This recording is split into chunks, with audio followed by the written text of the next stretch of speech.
Hi guys, welcome to our channel, Bilal English Fluency. In A Game of Thrones, Jon Snow is introduced as the 14-year-old illegitimate son of Eddard Ned Stark, Lord of Winterfell, 3, 4, and half-brother to Robb, Sansa, Arya, Bran and Rickon. Jon is described as having strong Stark features with a lean build, long face, dark brown hair and dark grey eyes.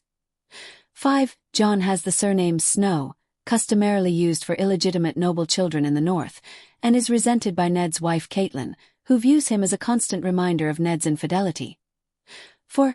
Jon is the same age as Robb and enjoys a warm relationship with his siblings, particularly the tomboy Arya, who resembles Jon and like him, does not feel like she fits in.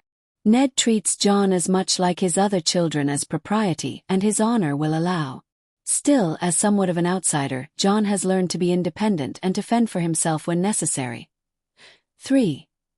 Jon idolizes his father but is wounded by Ned's refusal to tell him about his mother. 6.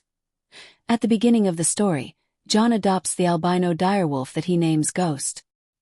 He later finds that at times he can inhabit the wolf and share its experiences. 4, 5, 6. David Orr of the New York Times describes Jon as a complex, thoughtful and basically good character. And David Benioff and D.B. Weiss, the creators and executive producers of the television adaptation of the series, explain that Jon is one of several characters in the series who must face hard truths about the world they live in, and adapt themselves to those truths because the struggle many of them face is how to do that without losing their grip on who they are. 7. Ned Stark teaches all his children about leadership, selflessness, duty, and honor. Following his father's example becomes more difficult as Jon faces challenges to his identity as a man, a Stark, and a brother of the Night's Watch. 3.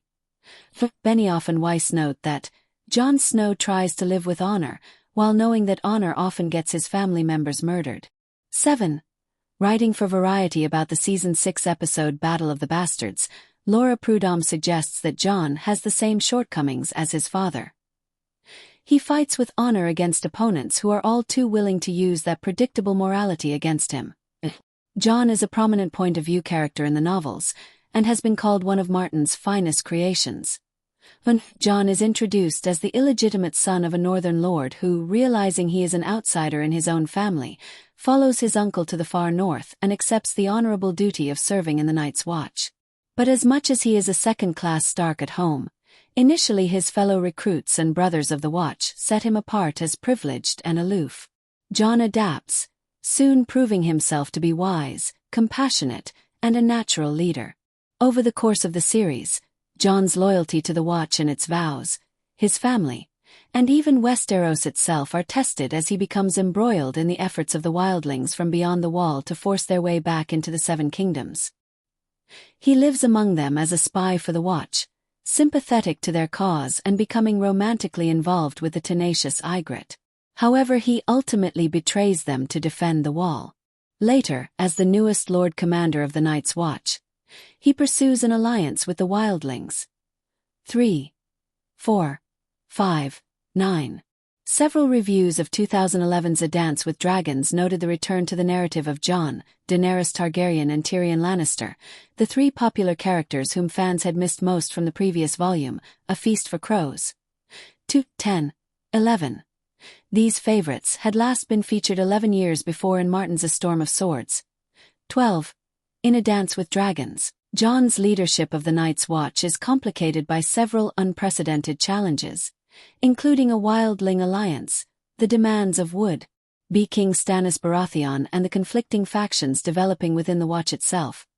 12, 13, 14.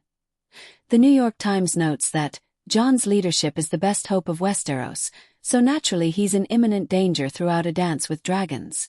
One James Hibbard of Entertainment Weekly called Jon's final chapter in A Dance with Dragons a harsh chapter in terms of fan expectations. You go from this total high of Jon giving this rousing speech about going after the evil Ramsay Bolton, to this utter low of his men turning against him. 15. Jon's presence in the forthcoming volume The Winds of Winter is uncertain. 15. When asked what he thought was Jon's biggest mistake, Martin replied, "Were they mistakes? I guess they were mistakes in some ways since they led to him losing control of part of his group. But it might have been wise and necessary decisions in terms of protecting the realm and dealing with the threat of the White Walkers.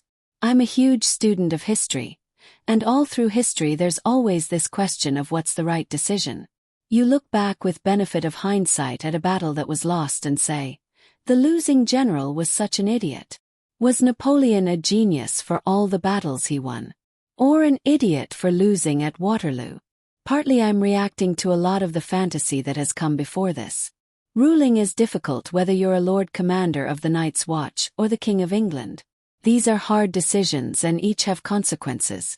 We're looking at Jon trying to take control of Night's Watch and deal with the wildlings and the threat beyond the wall. 16.